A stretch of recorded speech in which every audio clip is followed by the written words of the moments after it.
Computer पर अभी तक वो इंडियन फिल्म चल रही थी जिसको आंटी भी बहुत गौर से देख रही थी।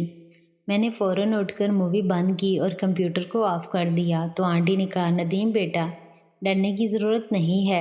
तुम जवान हो, जज्बात रखते हो। मुझे पता है इस उम्र में जवान लड़के की भी कुछ ज़रूरत होती है, इसलिए शर्माने की ज़रूरत नहीं है। कमरे में से रोशनी आ रही थी तो मैं देखने आई थी कि कहीं तुम लोग सो गए होगे और लाइट ऑफ नहीं की होगी, इसलिए बंद करने आई थी। फिर आंटी ने कहा, नदीम बेटा, एक बात पूछूं तो बुरा तो नहीं मानोगे? तो मैंने कहा, जी आंटी पूछ ले, मैं भला क्यों बुरा मानूंगा। तो आंटी ने कहा, बेटा तुम जो देख रहे थे मैं तुम्हें मना नहीं कर रही, तुम बेशक देखो, तुम जवान हो, जवानी में हर मर्द की तलब होती है। लेकिन बेटा जो तुम अपने साथ कर रहे थे वो ठीक नहीं है, वो तुम्हारी सेहत के लिए भी ठीक नहीं है। मैं आंटी की बात समझ गया था।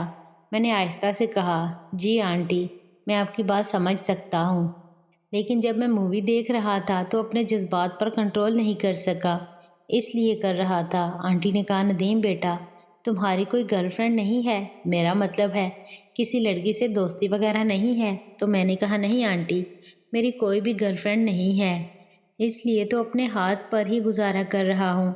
आंटी अपनी टांगें बेड पर सीधी करके बैठ गईं। मैं भी बेड पर दूसरी साइड पर बैठा हुआ था। आंटी ने कहा, नदीम बेटा, एक बात कहूँ? मैंने कहा, जी आंटी। आंटी ने कहा, नदीम बेटा, मेरा भी तुम्हारी तरह का ही कुछ हाल है। मैंने कहा, क्यों आंटी, आपको क्या मसला है? आप तो शादीशुदा हैं, अंकल हैं, वो आपका ख्याल तो रखते होंगे।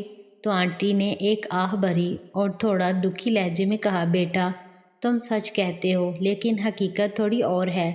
हाँ, मैं शादीशुदा ज़रूर हूँ, लेकिन जिस्मानी मज़े से दूर हूँ। असल में बेटा तुम्हारे अंकल शुगर के मरीज़ हैं, और दूसरा वो ज़्यादातर अपने काम में मसरूफ़ रहते हैं, इसलिए वो मेरे लिए टाइम नहीं निकाल पाते। और ये कहते हुए आंटी की आंखों से आंसू बहने लगे। मैं आगे होकर आंटी के साथ बैठ गया, उनका हाथ अपने हाथ में पकड़ लिया और बोला, सॉरी आंटी, मुझे नहीं पता था आप अंदर से कितना दुखी हैं। तो आंटी ने कहा, नदीम बेटा, मैं ये सब कुछ 7 साल से भुगत रही हूँ, अपने जज्बात और जिस्म की प्यास में जल रही हूँ। बेटा उस दिन भी किचन में भी मैं अपने जज्बात से मजबूर होकर बहक गई थी, इसलिए मैं थोड़ा शर्मिंदा भी थी। मैंने आंटी के हाथ को पकड़कर सहलाया और कहा, नहीं आंटी, आप दुखी ना हो, मेरे दिल में ऐसी कोई बात नहीं है। आपकी इज्जत मेरे दिल में वैसी ही है जो पहले थी। आंटी ने खुशी से मेरे गालों को चूम लिया और बोली, बेटा तुम बहुत अच्छे बेटे और इंसान हो, तुम किसी का भी दुख आसानी से समझ लेते हो। मैंने कहा, आंटी मेरी कोई गर्लफ्रेंड नहीं है, इसलिए मैं तो मजबूर होकर ये काम करता हूँ। अगर कोई औरत मेरी ज़िंदगी में होती तो मैं अपने हाथ से गुजारा नहीं करता। आंटी मैं तो काफ़ी अरसे से कोई काबिल एतमाद पार्टनर की तलाश में हूँ जिसके साथ मज़ा कर सकूँ, लेकिन अभी तक इसमें कामयाबी नहीं हुई है।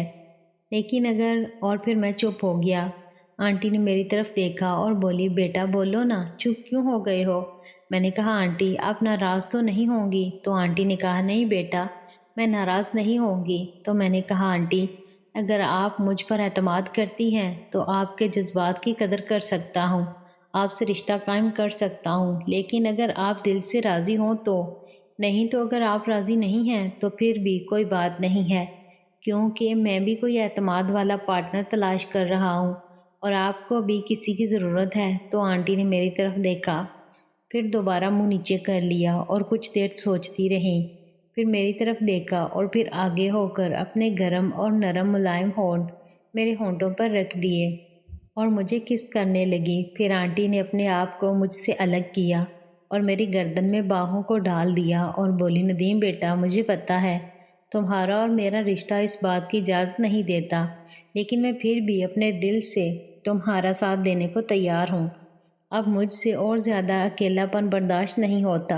मैंने आंटी की तरफ से रजामंदी देखी तो आंटी को अपनी तरफ खींच लिया और उनको बेड पर लटाकर उनके ऊपर हो गया। आंटी ने जब ये देखा तो उन्होंने भी खुलकर मेरा साथ देना शुरू कर दिया। आंटी का किस करने का स्टाइल बहुत ही दबंग किस्म का था। उनके होंठों की गर्मी बता रही थी कि आंटी के अंदर आग भरी हुई है। आंटी भी जवाब में भरपूर साथ दे रही थी। मेरे और आंटी के दरमियान ये सिलसिला तकरीबन 5 से 7 मिनट तक चलता रहा।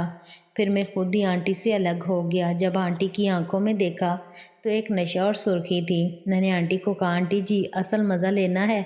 तो आंटी थोड़ा उठ कर बैठ गई और बोली, नदीम मज़ा तो लेना है, लेकिन एक बात का डर है। तुम्हारे अंकल दूसरे कमरे में सो रहे हैं और यहाँ ये काम हो नहीं सकता, क्योंकि फैसल किसी भी वक्त ऊपर से आ सकता है। मुझे पता है वो सिगरेट पीता है। वो छत पर जाकर सिगरेट पी रहा होगा और थोड़ी देर में आ जाएगा, इसलिए ये काम थोड़ा आज मुश्किल लग रहा है। मैं तो फैसल का जानता था कि वो कहाँ पर है और क्या कर रहा है और कब तक वापस आएगा, इसलिए मैंने कहा, आंटी जी आप फैसल की फ़िक्र नहीं करो, उसके आने से पहले हम अपना पूरा पूरा मज़ा कर लेंगे, बस आप तैयार हो या नहीं। तो आंटी ने हैरत से मेरी तरफ देखा और पूछा, तुम्हें कैसे पता कि लेट आएगा? तो मैंने कहा, मैं फिर किसी वक्त आपको बता दूंगा, लेकिन अभी हमारे पास टाइम है, अगर आपने मज़ा लेना है तो बताएं। तो आंटी ने कहा, ठीक है, अगर तुम्हें इतना ही यकीन है तो मुझे कोई मसला नहीं है। तो मैंने कहा, आंटी जी फिर जमकर मज़ा लेते हैं। मैंने आंटी को और ख़ुद को कपड़ों की कैद से आज़ाद कर दिया। जैसे ही आंटी की नज़र पड़ी तो उनकी आंखों में एक चमक सी आ गई और अपने होंठों को काट कर बोली, नदीम तुम्हारा बहुत जानदार, तुम्हारे अंकल से भी ज़बरदस्त। जो भी तुम्हारी बीवी बनेगी वो तो दिन रात ऐश करेगी। मैं आंटी की बात सुनकर मुस्कुरा पड़ा और बोला, आंटी जी आप भी तो अभी ऐश करोगी।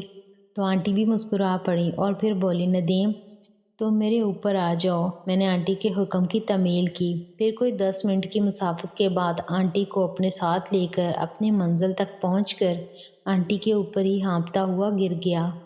थोड़ी देर ऐसे ही निढाल पड़े रहने के बाद मैं आंटी के ऊपर से हट कर एक साइड पर लेट गया और अपनी सांसें बहाल करता रहा।